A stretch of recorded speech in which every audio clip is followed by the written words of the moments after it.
The Radio Memories Network is brought to you in part by Liberated Syndication, podcast publishing made easy, libsyn.com. That's LIBSYN.com.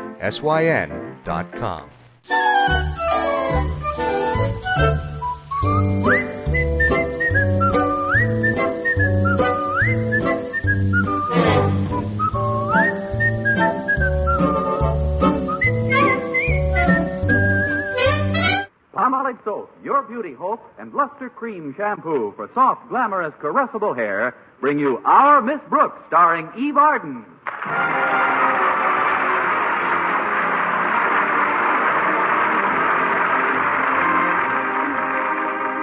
They say that everybody talks about the weather, but nobody does anything about it.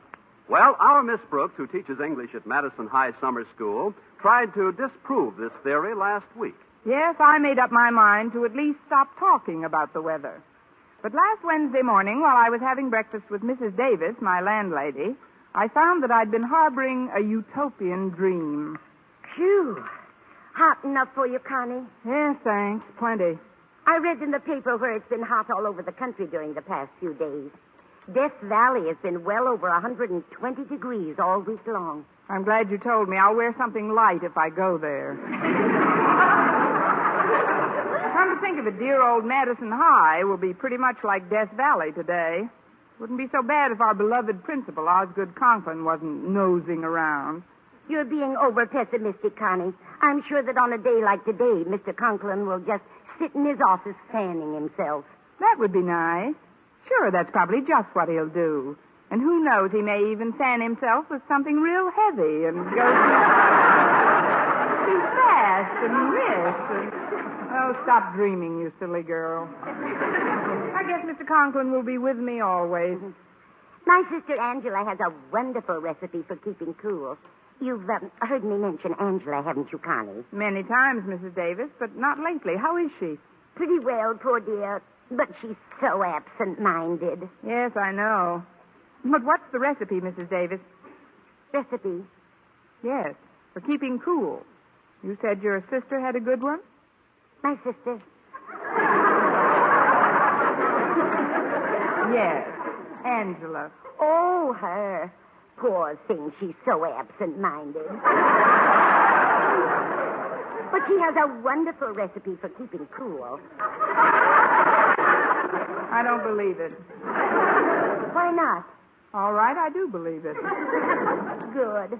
Well, I'll stack the dishes now and wash them later. Please, Mrs. Davis, the recipe for keeping cool. What is it? Oh, yes. First, Angela fills a tub with ice cubes. Then she puts in 4 gallons of apple cider, 6 lemons, 3 oranges, and a half bottle of maraschino cherries. And how many of these do you have to drink before you don't mind the heat anymore? Oh, Angela doesn't drink it. She sits in it.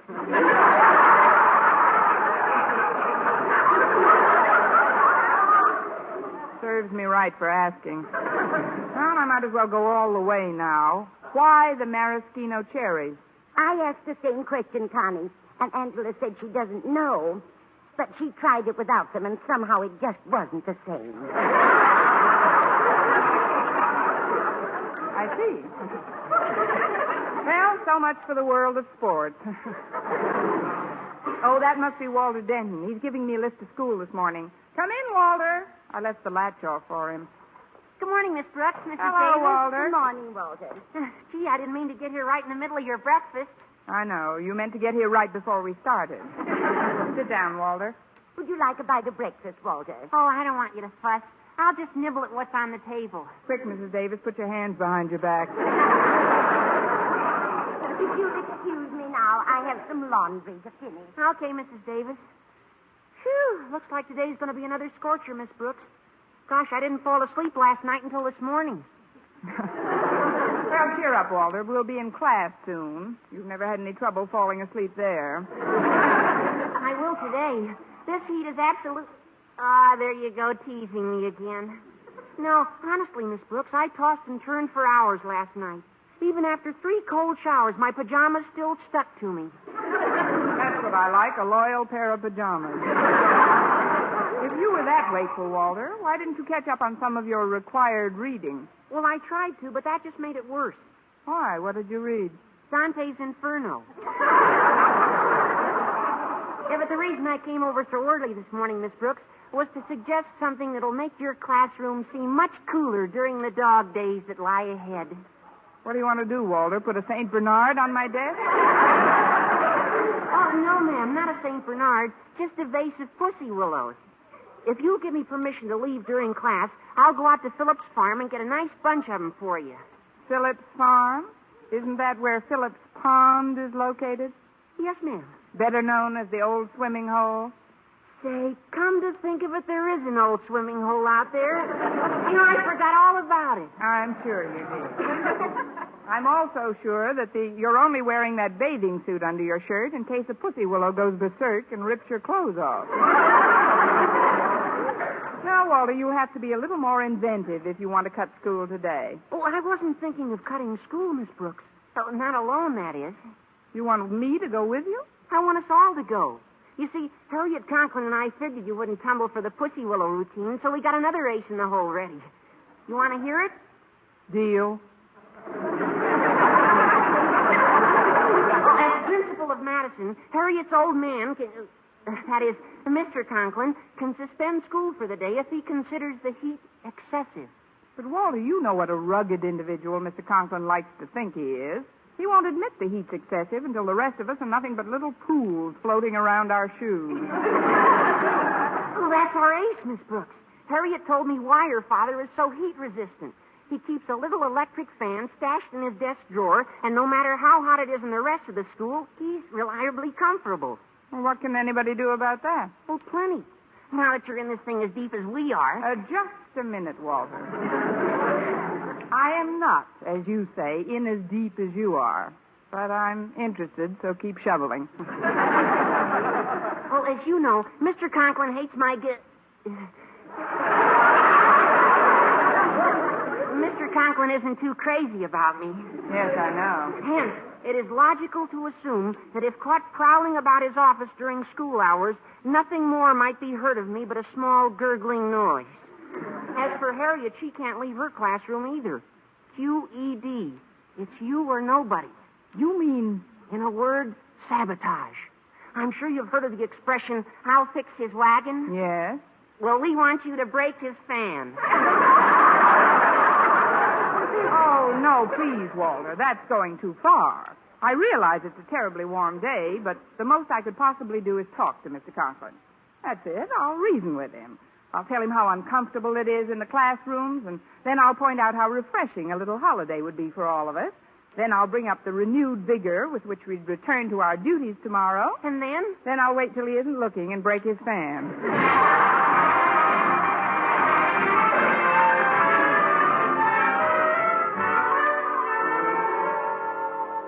I'm glad we got to school early, Miss Brooks. It'll give you a chance to get into Mr. Conklin's office before he gets here. But, Walter, how do you know he isn't here already? Well, look, the door of his office is ajar. If he was here, it'd be shut tight.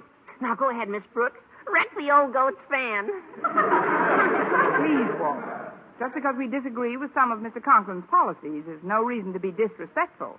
Remember, he's still the principal of Madison High School. Oh, I'm sorry, Miss Brooks. Now, go on in and close the door behind you. I'll stand guard out here. All right. I'd better work fast. The old goat will be in any minute. Mr. Conklin, I didn't know that you were here. Good morning, sir. How do you feel? Oh, not so bad. I just came in to see that your windows were open. Pretty hot today, don't you think? No hotter than any other hot day? Oh, I think it is. And that's what I wanted to talk to you about, Mr. Conklin. May I sit down for a moment? I suppose so, but please be brief, Miss Brooks. Very well, Mr. Conklin. There. You're practically in my lap. Do you have to sit so close to me, Miss Brooks? Yes, you meet a better class of weather over here. You have the authority to suspend classes during excessively hot weather, haven't you, Mr. Conklin? I believe so, but I have no intention of taking advantage of such authority. I have long believed that weather is nothing but a state of mind. I work as diligently during the summer months as any of the students here, or any of the faculty, for that matter. The fact is, we're all in the same boat. I know, but some of us are closer to the propeller than others. What are you driving at, Miss Brooks? Well, it looks like it's going to be another very hot day, Mr. Conklin, and it's very difficult to teach under those conditions, or to learn anything for that matter. I realize that fully, but after all, summer school lasts only so long. How very considerate of you, Mr. Conklin. So long. Yeah. Sit down, Miss Brooks. I see no reason to interrupt the regular routine of this institution. You don't hear me complaining, and after all, I'm considerably older than you are. You must admit that. Readily. Until I find the temperature unbearable, then, it will be business as usual at Madison. Now, go to your class, Miss Brooks, and forget about the weather. All right, Mr. Conklin, but I've certainly got to hand it to you. I think it's wonderful the way you carry on in spite of the many discomforts that confront us all. I always try to do my duty, Miss Brooks, surmounting each obstacle as I come to it.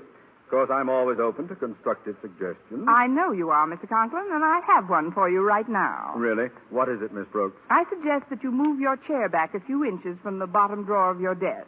What's that? If you don't, that fan is going to blow your socks up around your neck.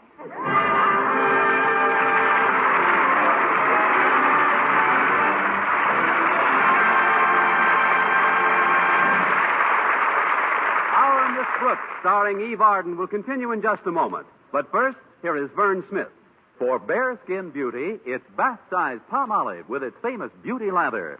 Yes, bath-size Palmolive for loveliness all over. There's something thrillingly new in this wonderful beauty lather of bath-size Palmolive soap. New fragrance, new charm, new allure.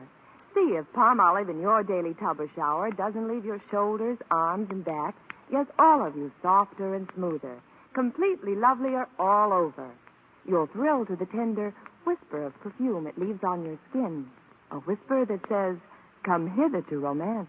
And this new bath-size Palmolive is so big, so thrifty, economical to use because it lasts so long and gives so much soft, lovely lather so fast. That soft, lovely lather with its alluring new fragrance is Palmolive soaps alone.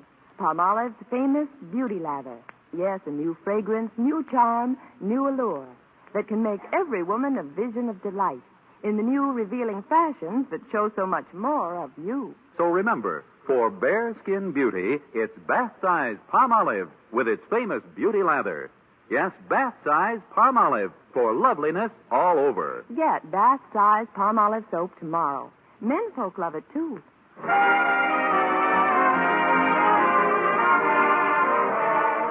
Well, in spite of the steadily mounting heat, I got my first class underway and was about to embark on a question period when I noticed a mild commotion toward the back of the room.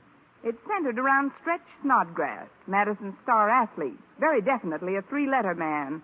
Scholastically, he's a three-letter man, too. After reciting A, B, and C, he's very definitely dead. Anyway, I hurried down the aisle to see what all the buzzing was about. Step back, everybody. Step back. Give him air. What's going on here? It's Stretch, Miss Brooks. He can't stand the heat. He just sort of groaned and slumped down in his seat. He's in a dead faint. A dead faint? Yeah, a dead faint. Nice to hear from you, Stretch. Let me open your shirt collar. Oh, no, Miss Brooks, don't I don't know why you button it on a day like today, anyhow. Oh, please, Miss Brooks, don't open my You shirt. just be quiet. There. Well, no wonder you didn't want your shirt opened. Embroidered undies. And what a lovely sentiment on your undershirt. Crystal Lake Bathhouse. If not returned by 6 p.m., another day will be charged for. Charged for? Stretch, this is awful. What is, Miss Brooks? Ending a bathing suit with a preposition. Now, what is all this painting about?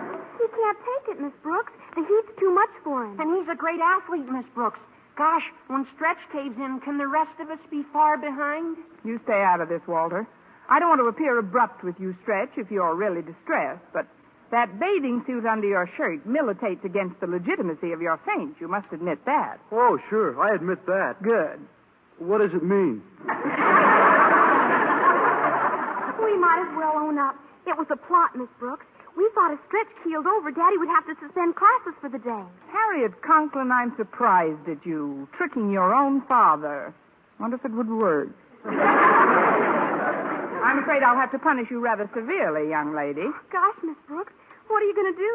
I'm going to make you march into your father's office and tell him about Stretch's painting. What? You mean you're willing to go along with the gag? No sense in wasting Stretch's bathing suit. My talking to Daddy wouldn't do any good, Miss Brooks.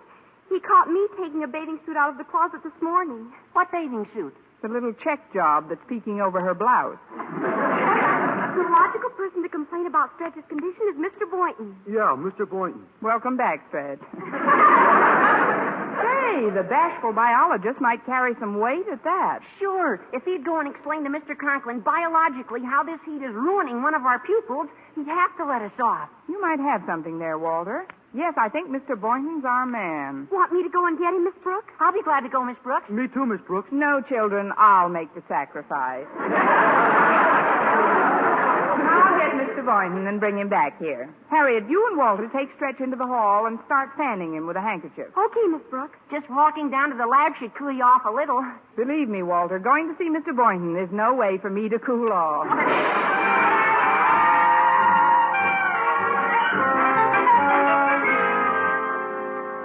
I'm sorry I had to call you out of your class, Mr. Boynton, but it's really a small-type emergency. Stretch Snodgrass has been acting strangely all morning. Well, what's the matter with Stretch? Is he sick? Not really sick. I think he's just got a touch of tightening of the bathing suit. He's sort of weak in the head this morning. This morning, she says. Oh, I'm sure it's just Oh, here we are. I told Harriet and Walter to bring him out in the hall. It's cooler. Oh, hello, kids. Hi, Mr. Boynton. Oh, what's the matter, Stretch, old boy, old boy? Oh, I feel punk, Mr. Boynton. It's this heat. It makes me feel so hot. That's a shame. It is a scorcher today, all right. Yeah, it's a Lulu. Oh, it seems a shame to keep kids indoors in this kind of weather. Say, I've got an idea. Why doesn't somebody ask Mr. Conklin to suspend classes for today? Boy, that's a swell idea. That's super, boy. Boy, what a great idea, boy. Well, what do you think, Miss Brooks? Boy. All right, I'll do it right now. Oh, go ahead, Mr. Boynton. Daddy's office door is wide open. I can see it from here. We'll sure appreciate it, Mr. Boynton. Well, how about you, Miss Brooks? You want to come along? No, Mr. Boynton, I'll stay out here to catch you. Watch you. I'll be back in a minute with the bed. It may not take that long. Oh, I hope we're doing the right thing. I'd hate to get Mr. Boynton in any trouble. Oh, Daddy's extremely fond of Mr. Boynton, Miss Brooks. That's about the only thing Daddy and I have in common. But Mr. Conklin won't call for this story about Stretch. I know he won't. Well, he might, Miss Brooks. After all, he'd get the day off, too, and it is pretty uncomfortable in school today. You forget, Walter. Mr. Conklin has Whirling Tom in his bottom drawer. Here comes Mr. Boynton. You boil some water, Harriet. I'll tear my skirt into bandages. That didn't take very long, did it? Well, he's still conscious anyway. What did he say, Mr. Boynton? He refused to suspend classes, Miss Brooks, but Oh. he did give me permission to take Stretch along with me. Take Stretch along where with you? On a little field trip Mr. Conklin just okayed for my science class. I thought it'd be nice on a day like today to observe the flora and fauna in their native habitat. So I'm taking my bunch out to Phillips Farm. Phillips Farm? But what about us? Yeah, we're not in your science class this morning. Well, I'm sorry about that, Walter. Maybe some other time. I've never had an idea backfire so fast in my life. This is awful. I don't know why you're all so excited. What's so special about Phillips Farm? A few straggly bushes, some straggly pussy willows? A straggly old swimming hole? Hey, come to think of it, there is a swimming hole on that property, isn't there? Now, let's see now. Where is it located again? It's located midway between flora and fauna and approximately 10 paces to the right of the bathing suit that's hanging over your shirt collar.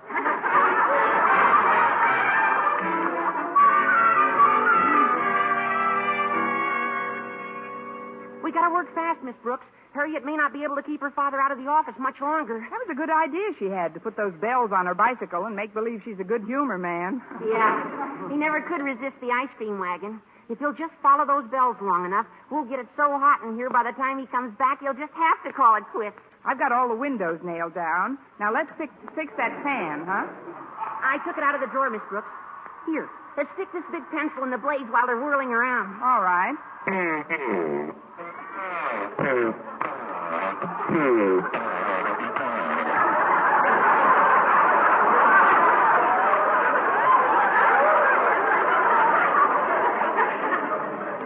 What happened? Anybody want 6 little pencils? I better pull the plug out. There. Now we'll just hide this in the closet. Here, put it under all this junk in the corner. Hey, look at this, Miss Brooks. An electric heater. Well, what do you know? Just the thing to make Mr. Conklin's office nice and cozy. You round up the kids, Stretch. Hey, Mr. Boynton, Stretch. Come on in here a minute. Hi, Walter. What are you doing in here, Miss Brooks? Yes, what are you doing with that heater? We're going to hide it in the closet so Mr. Conklin doesn't see it while it gradually turns his office into a Turkish bath. Right, Miss Brooks? We'll split the towel concession. Give us a hand with it, will you, Mr. Boynton? It's pretty heavy. We'll put it way back here behind these clothes and things. Oh, sure, Miss Brooks, but isn't this a pretty risky proposition? Supposing Mr. Conklin comes back while... You don't have to suppose. He's coming down the corridor now. Oh, quick, Stretch. Get into the closet with Mr. Boynton and Miss Brooks. In the closet, No, but... don't argue. I'll get rid of Mr. Conklin for you. Now, hurry. Well, it's an elusive ice cream wagon in my life. Denton, what are you doing by my closet? Oh, just closing it, sir. I didn't want you to be caught in a draft. I came in to ask you something about Phillips Farm. I've been waiting and... where have you been, Mr. Conklin? Me? I was just chasing away that confounded ice cream man. Too tempting for the students. Oh. What kind of a looking fellow would you say he was, Mr. Conklin? Oh, just a big, stupid-looking oaf with a black mustache. But you mentioned Phillips Farm. Are you the student Mr. Boynton's taking out there because of the heat? Me? Phillips Farm? Fainting in class, indeed. He didn't mention any names, but I knew it was some weak-kneed, lily-livered creature like yourself, Denton. Yes, sir. Oh, yes, sir. I have the most lily-like liver in town, Mr. Conklin. Don't you think I'd better go now before I topple over again? By all means, Denton, the quicker the better. Gee, thanks, Mr. Conklin. I guess in a case like this, it's every man for myself. Come on, Chief. Chief. I should have known better than to chase ice cream wagons with my blood pressure. Better hang my coat up and scurry back to my fad. Pitch dark in this confounded closet. Here, I'll take your coat, Mr. Conklin.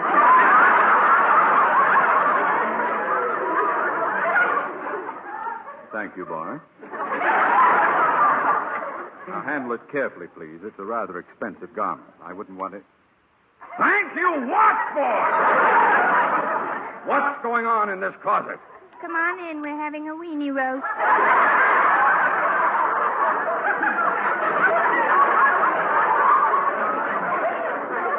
Disguising your voice won't save you. Come out into the light where I can see you. It's only me, Mr. Conklin. Stretch Snodgrass. Well, close the door behind you. That closet feels like a Turkish bath. Yes, sir. Now then, what were you doing in my closet, Snodgrass? Well, I thought you'd ask that question, Mr. Conklin, and luckily, I can give you a very good explanation. Oh, you can. Well, what is your explanation? Come, boy, out with it. You'll have to give me more time, Mr. Conklin. I'm not very bright. It's the heat, Mr. Conklin. I was looking for the gym and stumbled through the wrong door. Then I'd better escort you to the right door. Come with me, boy. Yes, sir. Never seen anything like it. A warm day comes along, the whole... Brooks, I'm suffocating in this closet. What'll we do? Don't worry about a thing, Mr. Boynton. Just turn over every 10 minutes and I'll baste you. This is no time for levity, Miss Brooks. If only we... Please, Mr. Boynton, you shouldn't complain. At least you're next to the door. I'm right next to a burning heater. Quiet. Mr. Conklin's coming back. Oh, the annoying days. Oh, my coat. Better hang it up in that Turkish bath. Spare closet. Now, if I could just see where the crossbar is. Oh, here, let me get out of your way, Mr. Conklin.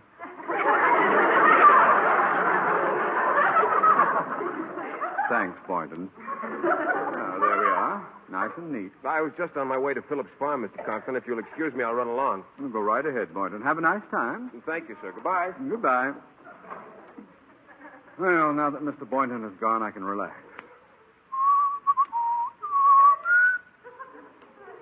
Now that Mr. Boynton has gone...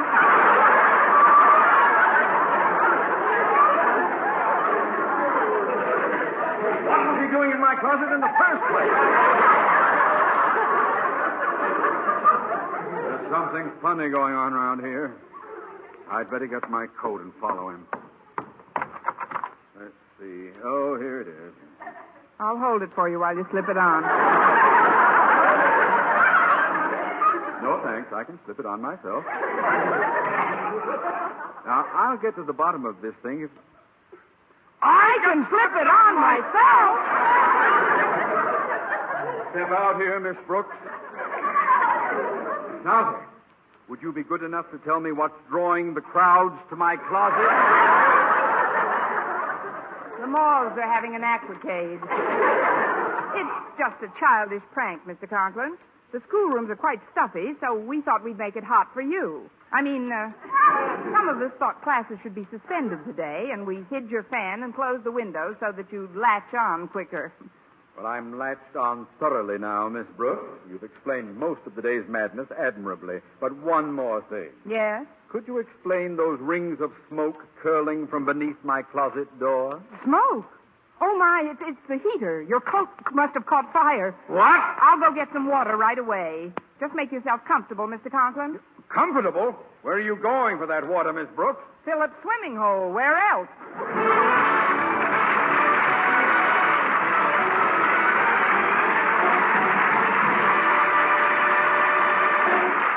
Eve Arden as our Miss Brooks returns in just a moment, but first... Dream girl, beautiful luster cream girl. Tonight, yes, tonight, show him how much lovelier your hair can look after a Luster Cream shampoo. Luster Cream, world's finest shampoo. No other shampoo in the world gives Kay Daumit's magic blend of secret ingredients plus gentle lanolin. Not a soap, not a liquid. Luster Cream shampoo leaves hair 3 ways lovelier. Fragrantly clean, free of loose dandruff, glistening with sheen, soft, manageable. Even in hardest water, Luster Cream lathers instantly. No special rinse needed after a Luster Cream shampoo. So gentle, Luster Cream is wonderful even for children's hair. Tonight, yes, tonight, try Luster Cream shampoo. Dream girl, beautiful luster cream girl. You owe your crowning glory to a luster cream shampoo. And now, once again, here is our Miss Brooks. Well, he huffed and he puffed and he blew out the fire in his closet. But I left the premises before Mr. Conklin could huff and puff at me. I didn't think it was fair for me to bear the brunt of our beloved principal's wrath, and I was soon declaring myself from the banks of Philip's swimming hole. It isn't all of you running out on me that hurts. It's the fact that you knew all the time, every one of you, that you'd wind up out here today. Gee, I feel like a heel, Miss Brooks. Help me up on the bank, and I'll go back and face Mr. Conklin with you right now. All right, Walter. The most shameful part of the whole thing is the fact that it was all premeditated. Grab my hand, Walter. Yeah. Up you go now. Walter, look out! You're pulling Miss Brooks in. And with all her clothes on. Don't worry about it, Harriet. I've got a bathing suit on underneath. Next week, turning to another Our Miss Brooks show brought to you by Palmolive Soap, Your Beauty Hope, and Luster Cream Shampoo for soft, glamorous, caressable hair. Our Miss Brooks, starring Eve Arden, is produced by Larry Burns, written and directed by Al Lewis, with music by Wilbur Hatch. It's new. It's amazing. An ammoniated dentifrice that helps prevent tooth decay and tastes good, too. That's Colgate Ammoniated Tooth Powder, created in Colgate's research laboratories. Colgate Ammoniated Tooth Powder contains the revolutionary ingredients that help prevent new cavities in a dentifrice that tastes refreshingly minty, foams freely, cleans teeth effectively. Get Colgate Ammoniated Tooth Powder now. Economical 4-ounce size, only 43 cents. For mystery liberally sprinkled with laughs, listen to Mr. and Mrs. North, the exciting, fun-packed adventures of an amateur detective and his beautiful wife. Tune in Tuesday evening over most of these same stations. And be with us again next week at the same time for another comedy episode of Our Miss Brooks. Bob Lamont speaking. This is CBS, Columbia Broadcasting System.